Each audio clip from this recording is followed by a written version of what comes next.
Hi guys! Welcome dito sa The Sun Tarot. Ang reading nito ay for collective for anyone who can resonate sa reading nito. This is a general and a collective reading.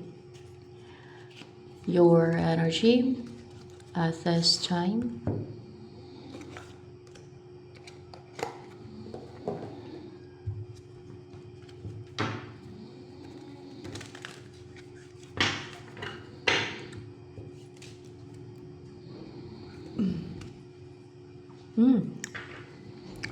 Two of Swords in reverse.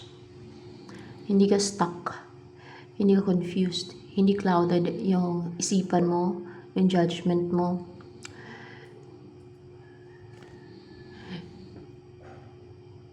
Hindi ka unsure. So, ibig sabihin, alam mo kung ano yung gagawin mo, klaro yung isipan mo pagkaganto. Ano pa? Ang energy mo yun. Ten of Wands. Merong mga baggage. May baggage ka ba? Baggage. It's not actually a baggage, no? Hindi siya baggage. Wait lang.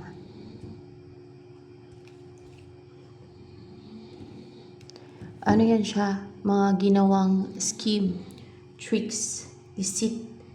We clarified kasi ng with the Seven of Swords kanina. Ayan o, Seven of Swords. Merong ginawa sa'yo ng mga scheme, deceit.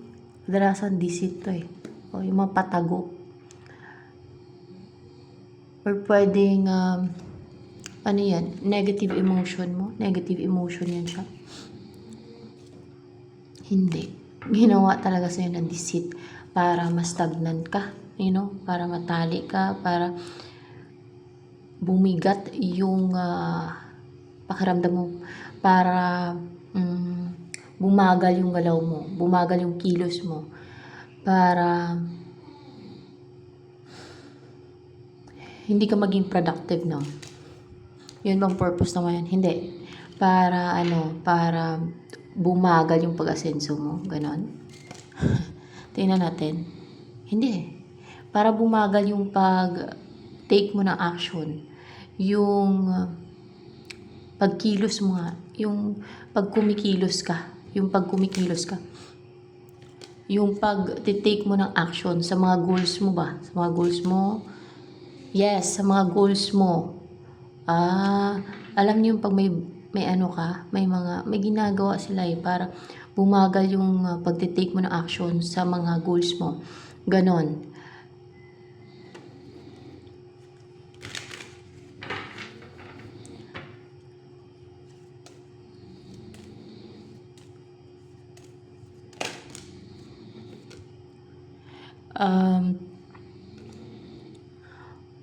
O bumagal yung mangyayaring ayun yun sa inyong dalawa ng someone na may soul connection kayo pati. Oo, tama. Para bumagal pati yung mangyayaring yun. Para hindi mangyari agad to. Para bumagal. Kasi may ginawa nga silang deceit scheme. Para bumagal. Para hindi mangyari agad. Itong yun, no? Na mangyari sa inyo I think nakatadhana. Pero someone na may soul connection kayong dalawa. Tao ba ang gumawa ng deceit at scheme sa'yo para bumagal yung mangyaring yun? Hindi. Hindi tao. Elemento ba ang gumawa ng deceit at scheme sa'yo para bumagal yung mangyaring yun sa inyo ng person mo? Let's see. Elemento. Elemento to. Na kumpleto yung tools niya, guys. Para bang capable na mayroon siyang mga tools, no, para maapektuhan ka, para mapabagal yung mangyaring yun sa inyong dalawa. Elemento yan. Bakit? May nagustuhan ba yung elemento na yan? Sa isa sa inyo ng person mo? Meron. Mukhang may, ano to? Ex mo ba tong elemento na to? Ito ay general reading ha, and collective reading guys ha. Hindi mo siya ex. Ex ba ng elemento yung person mo na yan na meron kayong soul connection? Let's see. May gusto. Ex ng elemento na yan. Ang person na to na may soul connection kayo, ex niya. Itong person na may soul connection kayo, yan. Ex niya yan. Hindi mo ex. Alam mo ng person mo na elemento o hindi. Pwedeng ex na. Alam ba ng person mo na yan na may soul connection kayo, elemento itong ex niya? Na elemento na yan. Tingnan natin.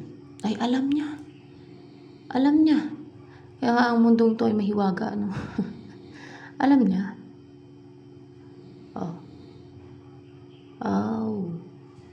Alam niya, siguro na-discoveryhan niya, nalaman niya, o hindi natin alam yung mga nangyayari sa buhay ng iba, di ba? At mayroon naman talaga mga nangyayaring ganyan eh. Sa mga hindi po naniniwala sa mga yung orasyon niya, may mga ganyan talaga, no? Ay paniniwala nyo na po yun, no? Pero madami pong gumagawa ng ganyan eh. At based experience ko, talagang ano yan, pag wala kang sapat na depensa, nakaka-apekto. Alam niyo yung nakaka-impluensya, nakaka-apekto, at nakapang-harm pa nga eh, yung mga ganyan gawain. Ayan. At ito, tungkol sa elemento naman to. Ex ng meron kayong soul connection. Ano pa? Alam niya pala. Alam niya. Alam ng person mo. Nagustuhan pala. Nagustuhan. Ibig sabihin kasi ex niya. Nagustuhan ng person mo ang elemento na yan. Na ex niya. Tingnan natin na. Oo, nagustuhan niya. Yun nga lang, may soul connection kayo at mukhang you are meant to be together. Kaya hinahadlangan niya. Parang pinapabagal yung mangyaring yun sa inyo. Ayan. Piniperwisyo ka ba ng elemento na yan? O pinipisti ka ba niya ng elemento na yan? Oo. Para bumagal. Para magkaroon ng delay. Waiting. Para mag-antay. Para mag-antayan kayo. Para tumagal. No? Para hindi pa magkakaroon ng union sa inyo. Para bumagal nga. Para, yun na nga yung ginagawa niyan sa'yo. May ginagawa siyang scheme, deceit, tricks, mga ganun ba? Elemento.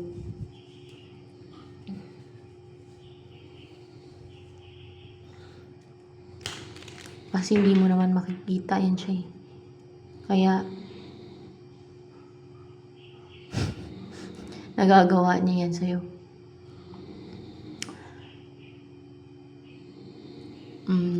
Message na angels for you.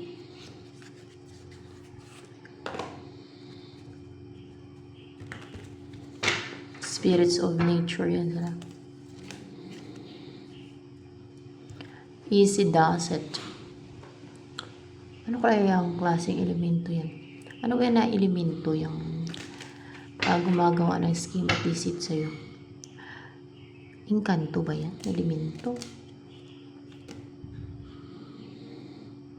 Upright ba? Ito pa lang pa yan. Tingnan natin. Inkanto. Inkanto siya. Inkanto siya guys. Queen of Wands. So, may ginagawa talaga siyang deceit, oh, sa inyo ng person mo para mapabagal, no? Parang namamagitan siya. Siya yung nagpapaseparate sa inyo na hindi kayo ma-unite. Unite, ganun. Siya ang gumagawa ng deceit. Instead na magkaroon na ng union sa inyo, parang may ginagawa siya mga deceit scheme para hindi kayo ma-unite. Para tumagal na tumagal. Ayan. Kunwari siya to, no? Kayo to, yung person mo, yung dalawang to. Kunwari ikaw to, kunwari ito yung person mo. Siya yung namagitan, siya yung gumagawa ng deceit scheme para hindi kayo ma-unite. Oh. At mukhang napaka-goal-driven pa, fiery, determined, passionate siya, matapang, at hindi nag-hesitate to na gumawa ng mga scheme at deceit sa inyo, lalo sa iyo. Easy does it. The Fool. See. Stop trying so hard to control everything, and all the doors will open for you.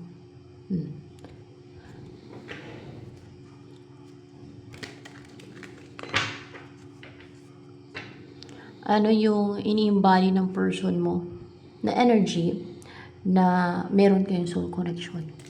Ayan. Ay. Ace of Wands.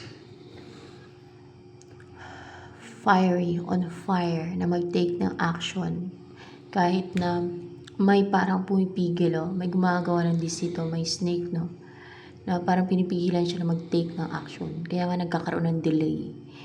Bumabagal, matagal, no? Parang matagal. Baka nagtataka yung person, bakit ang tagal? Parang may pumipigil, no? Na mangyari yung union sa inyo. Kasi dahil sa elemento, inkanto, na pumipigil, gumagawa ng deceit at scheme para magkaroon ng waiting, para mapatagal yung mangyari union sa inyo. Ayan. Pero itong person mo ay passionate din naman, no? It's a color passion, fire, and so willing and so determined, no? Makikita yung determination ng person mo and yung desire niya, yung strong desire niya, no, na mag-umpisa na kayo, o ang mag-umpisa na mag-take ng action, or mag-umpisa ng bubuo ng pamilya kasi may bahay dito. Ano yan, mag-umpisa na siya na bubuo ng pamilya. Energy niya pala yan. Kasi may bahay. Hindi, na mag-umpisa na mag-take ng action. Palang, upright ba to? Oo, na mag-take ng action. Saan? Sa'yo? Upright ba yan? Oo, sa'yo. Kasi sa'yo siya interesado eh. Sa'yo. Kasi sa'yo siya interesado. O, interesado siya sa'yo. Na mag-effort na siya ba continuously sa'yo. Na mag-put na siya ng hard work continuously sa'yo. Na tuloy-tuloy ba. Alam mo yung hindi tinatamad na mag-effort sa'yo, no? Na talagang pag-effortan ka niya, pag-investan ka niya. Saan kaya nakilala ng person mo tong engkanto na to at nagustuhan niya yung engkanto? Nagkagustuhan sila ng engkanto niyang ex.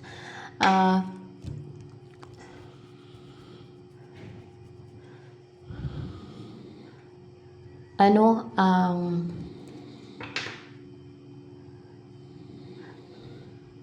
feelings? Kasi kilala ka na ng person mo na to eh. Yan na nga yung person mo at gusto niya na mag-take na action, no? Or willing na siya, or parang nag-umapoy na mag-take na action, no, sa'yo. Ano yung feeling sa'yo ng person mo na to na mayroong soul connection sa inyong dalawa? No feelings sa kaya sa'yo? Ay, guys, alam niyo parang naging impulsive na nagmamadali, na so driven, na buo yung loob niya, na malakas ang loob niya kasi color blue. Dominant yung blue dito na clear sa isipan niya na mag-take siya ng action sa'yo. Na alam mo yung pinupush siya ng emotion niya, ng desire niya na mag-take ng action sa'yo. Yung ganon, no? Na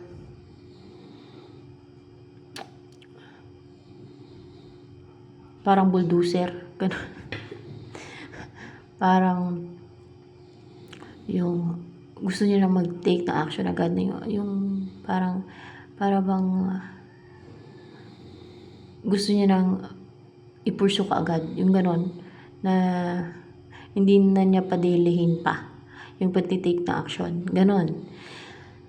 Ano naman ang iniisip ng person mo na to na meron kayong soul connection? Anong iniisip niya sa'yo pag iniisip ka niya?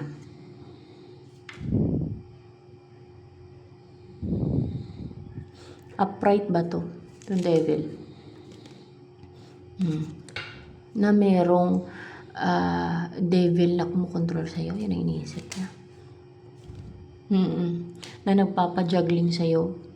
At sa inyong dalawa. Kasi dalawa yun dito. Na merong devil sa'yo na kumukontrol at sa kanya. Tama. You know what? Yung mga elemento na yan, mga elementals. Mga ano yan sila eh. Fallen angels din daw yan sila eh. Kaso lang sa nature sila nakatira. Hindi daw sa nature nakatira. Basta ang tawag sa kanila ay spirits of nature. Ang alam ko sa ilalim yan sila ng lupa nakatira eh. Kasi narating ko na yung, basta nakapasok na ako dyan. Yung ano ko lang, kaluluwa ko lang. Hirap i-explain, basta ganon. Meron yan silang lagusan papunta doon sa ilalim. Ganon. Mga kahit yung mga engkanto. Ewan ko lang sa iba. Kasi yung mayroon ako na napasok na kaharian ng mga engkanto. Na may lagusan sa baba, sa ilalim. Sa ilalim ng lupa yung ano nila. Yung kanilang atirahan. Ayan.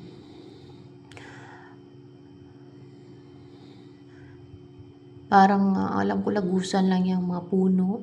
Mga ganun. Yung mga lagusan nila. Yung mga puno or ewan ko lang sa iba na mga elemento kung sa puno ba talaga sila nakatira. Alam ko kasi kadalasan yung mga lagusan lang yan. Yung mga puno na yan. Yung mga ganun. At yung kung ano man yung ibang lagusan nila. Ganun. Kung sa Dwindi naman, yung punso nila, yan yung lagusan nila. Yun ang alam ko dyan.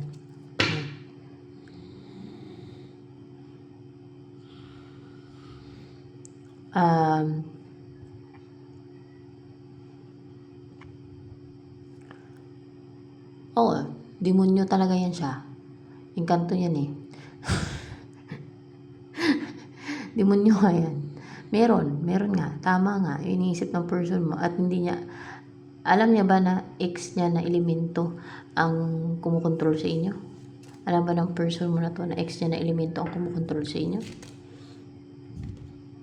Alam niya. Alam niya. Alam niya pala eh. Alam niya guys. Alam niya. Oh my gosh. O diba? Pati elemento sakop yan dito. Pero nasa inyo na yan kung naniniwala kayo sa mga ganyan, mga elemento, ganyan. Kasi madami nangyayari din mga ganyan eh. Yung mga elemento ay nagkakagusto sa tao, ganun. Ano ang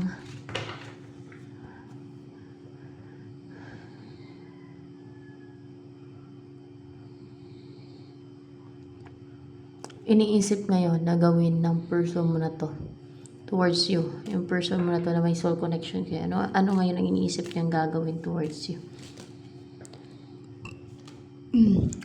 Yung bubuo kayo ng pamilya kasi it's a family, it's judgment, no? Klaro sa isipan niya, yung parang balak niya na o plano na bubuo kayo ng pamilya. Ayun, no? Natitira na kayo sa isang tahanan, no?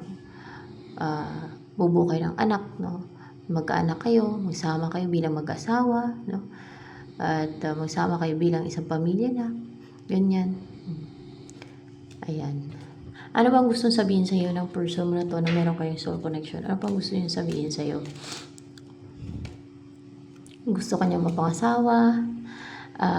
Gusto niyang pakasalan ka? O makasal kayo kasi Hierophant eh. Oo, gusto niyang pakasalan ka, gusto ka niya mapangasawa, basta ganun. Gusto niya makasal kayo, mga ganun ba, kasi Hierophant. Oh, at ang para tahimik na isipan niya, makarecover na siya sa pag-wonder for sure, para makarecover na siya sa yung parang na-stress siguro yung isip niyan. Nakaisip no, sa situation nyo na hindi pa kayo nagsasama, hindi pa kayo na-unite dahil may kumukontrol, may pumipigil, may nagpapatagal, may gumagawa ng scheme na elemento para tumagal yan, na hindi kayo pa ma-unite, no? Para tumagal pa yan, no? Yung mangyayaring yun sa inyo na hindi pa kayo ma-unite agad-agad. Ganon. And then, with the Four of Pentacles, para makip ka na niya, hindi ka na mawalay sa kanya, para maingatan ka na niya, para maingatan ka, para hindi para maingatan ka, kundi para makip ka na niyan eh, para hindi ka na mawala sa kanya. Kasi para bang, ayun, hinahawakan yung pentacle. Yes, para hindi ka na mawala sa kanya. Para sa kanya ka na. Para matali ka na sa kanya. Para matali ka na sa kanya. Ganon talaga. Para hindi ka na mawala sa kanya. Para bang itali ka niya sa kanya. Para tali ka na sa kanya. Pag nakasal kayong dalawa. Na hindi ka na pwedeng maangkin ng iba. Hindi ka na pwedeng maagaw ng iba, no? Pag may magtangka na agawin ka, ay kakasuhan niya. Ganon. May ganon. Pero iba yung nayaan na lang nila, di ba? Kahit kasal. Parang nag-move on na lang sila.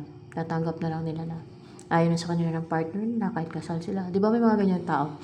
Pero meron naman na pinaglalaban talaga. Depende sa tao yan. Four of Pentacles. So yun na nga. Gusto niya yung tali ka na sa kanya, nakasal kayo. Kaya gusto niya makasal talaga kayong dalawa. Para wala nang habol yung iba. Para hindi ka basta-basta maagaw ng iba. Para kahit sa papeles ay asawa ka niya. Yung ganun ba? So, ito na lamang guys for collective reading.